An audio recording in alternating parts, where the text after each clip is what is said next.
is our honor to pay tribute to an Evansville Aces legend. My name is Brandon Gautin. I'm the play-by-play broadcaster for the Purple Aces, and on behalf of the UE Director of Athletics, John Stanley, current UE head coach, Wes Carroll, Wes's mentor and coaching great Jim Brownlee, and the entire UE baseball program and athletics department, we say thanks for being a part of this very special day here at the University of Evansville. Today we honor a man who truly needs no introduction. Today we honor a man who, as head coach Wes Carroll put it earlier this week so aptly, helped put Evansville baseball on the map. Andy Benes arrived on the University of Evansville campus in the fall of 1985 from nearby Central High School. He was the All-American boy, both the quarterback of the football team and the top pitcher on the baseball team. He would leave UE 3 years later as an All-American and one of the nation's elite pitching prospects. Andy came to UE to play both football and baseball for the Purple Aces, and actually he ended up playing a month of men's basketball his freshman year to become the only athlete in UE's Division I history to play all 3 sports at the collegiate level. But by the time his junior year rolled around, baseball was Andy's main focus, and it's pretty safe to say that Andy made the right decision.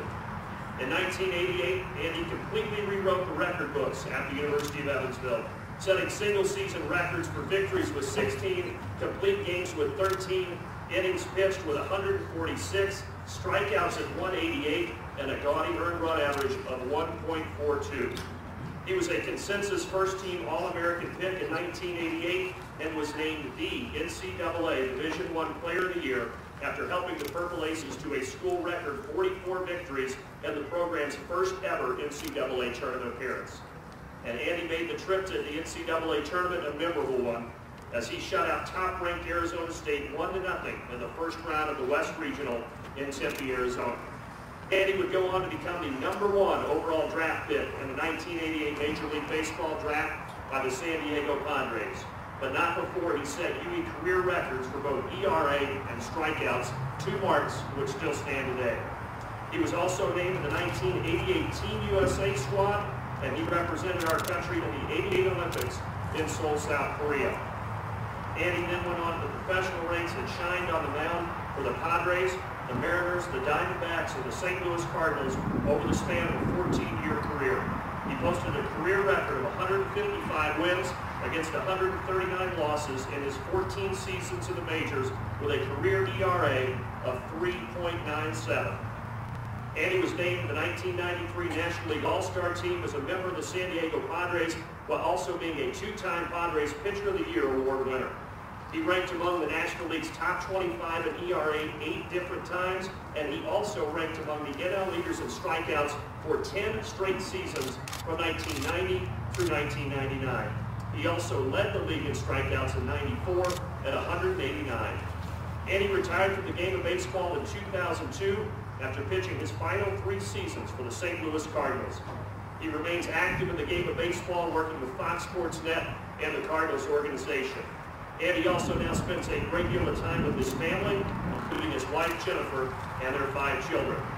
And now today we honor Andy for his accomplishments both on and off the diamond by retiring his number 30 jersey here at the University of Evansville. After this season, no one will ever wear the number 30 again, as it will join former head coach Jim Brownlee's number 6 as the only 2 retired numbers in UE baseball history. Here to make a presentation to commemorate Andy's jersey retirement are Wes Carroll and Jim Brownlee. And ladies and gentlemen, how about a nice Evansville welcome for one of UE's all-time greats, Mr. Andy Benes.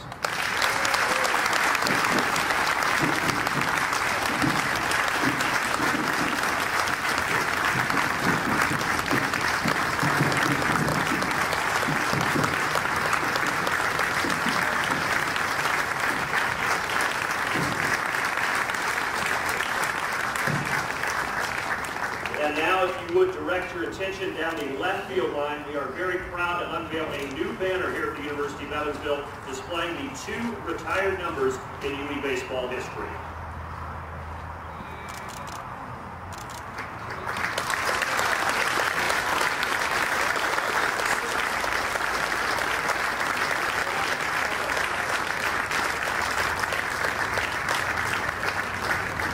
It is my extreme pleasure to welcome to the podium a true ace in every sense of the word, Mr. Andy Dennis.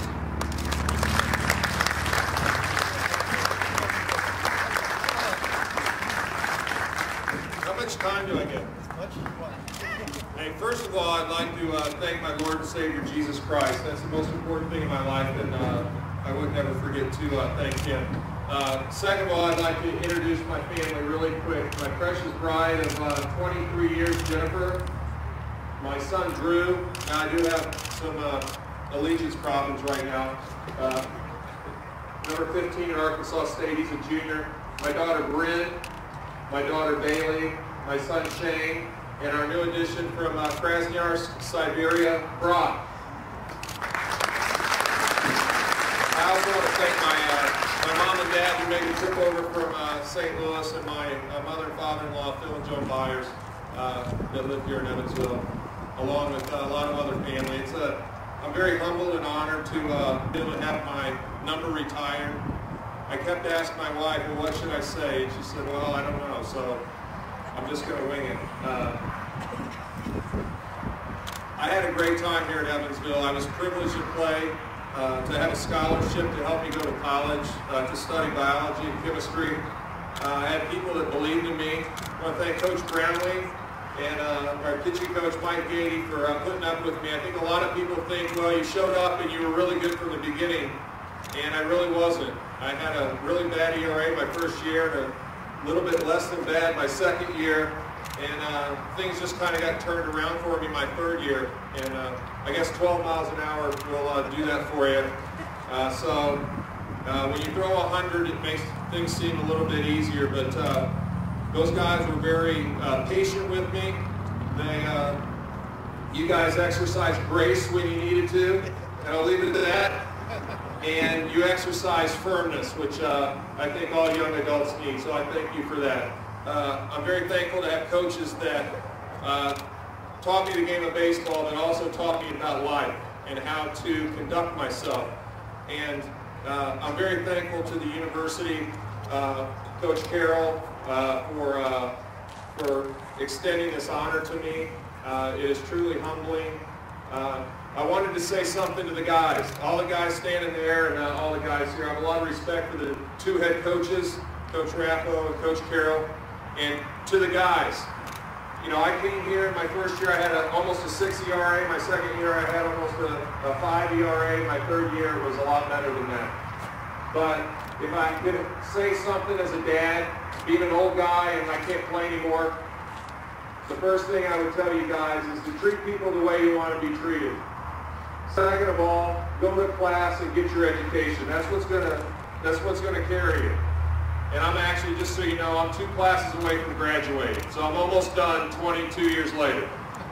I'm working on it, Coach.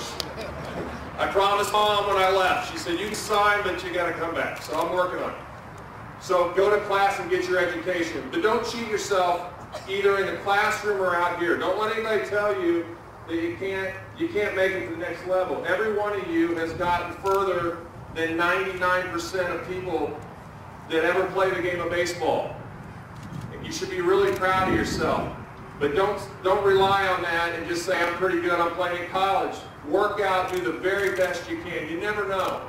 It was my junior year and I went from being not even looked at to being drafted to being the first pick in the draft. So work hard, get the most out of your God-given ability, so you can lay your head on your pillow at night when your career's over, whether it's at the end of this year, next year, or 15 years from now when you've had a long professional career and you don't look back with any regret. So I'm very thankful that I had people around me that pushed me. I had great parents that taught me to do the right things. I have a great family. I had an advantage over you guys. I was married my sophomore year, so I had my accountability partner right here. So I got plenty of sleep. I was ready to go when it was my turn. But don't sell yourself short. I love watching you guys play. I get real excited to be able to watch you guys compete, to compete at a high level, and to see a great game last night. And I want to just thank the people of Evansville. It's a real pleasure to be able to come back to where I grew up. I'm 42 years old right now. I spent half my life here. And I loved every minute of it. They're great people, great fans, a lot of really good friends, and I'm glad that you guys were able to come out today. I again want to thank Coach Brownlee for everything that you did for me, for going out there and trying to scare me and intimidate me, even that I was a lot bigger. I was still really scared. And I tell that story all the time, when you came out and screamed and yelled at me, and then I was able to strike out the side, and then you pat me on the back, and everything was good. I appreciate that. And I miss C. I'm glad you're here. I wouldn't have it any other way. I appreciate you making the effort to be here. And God bless you guys. Thank you so much for this honor. Thank you to the university. And I hope you guys have a great and blessed weekend. Thank you.